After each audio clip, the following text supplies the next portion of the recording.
Sony hi. అక్క okay, నీకు ఒక విషయం చెప్పాలి. ఇది మా బిల్డింగ్లో జరిగింది. మా building one of the floors ఒక ఆంటీ వచ్చి అప్పుడు మా హస్బెండ్ బట్టలు ఆరేయడానికి వెళ్ళారు. ఓకే బట్టలు ఆరేయడానికి వెళ్ళినప్పుడు ఆమె అనింది అనమాట, అమ్మాయి లేదా అని. అమ్మాయి అంటే నేను. ఓకే ఆయన లేదండి అని చెప్పాడు. 2 days తర్వాత మళ్ళీ బట్టలు ఆరేయడానికి వెళ్ళాడు. ఓకే ఆమె అసలు వీడియో రికార్డ్ అవుతుంది. సో ఓకేలే కంటిన్యూ. అయితే ఆ 2 days తర్వాత మళ్ళీ వెళ్ళినప్పుడు అమ్మాయి లేదా అంటే బాగాలేదండి తనకి అని చెప్పారు. అసలు విషయం ఏంటంటే నేను అసలు ఊర్లోనే లేను. నీకు తెలుసు కదా 1 week నేను ఇంటికి వెళ్ళాను అని. లేదని చెప్తే అయిపోయేది కదా. ఆయన ఏమనుకున్నాడో, ఏమి నన్నే అడుగుతుంది, అబ్బాయి వచ్చి ఆరేస్తున్నాడు అనుకున్నాడో మరేంటో నాకు అర్థం కాలేదు. చెప్పొచ్చు అసలు ఈరోజు అంటే ఆయన ఎప్పుడు బట్టలు ఆరేసినా ఆయన బట్టలే ఉంటాయి, నా బట్టలు ఉండవు.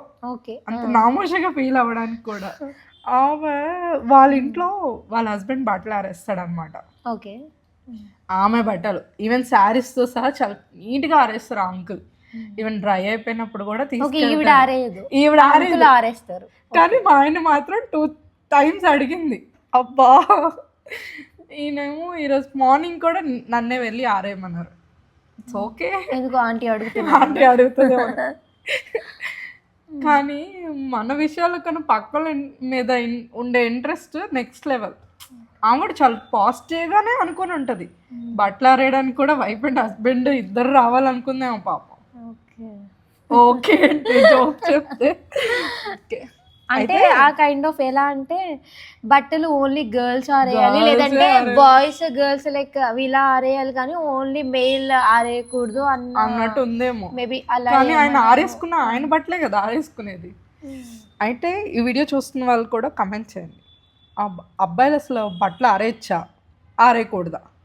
ఆరేయాలి. ఆరేయండి.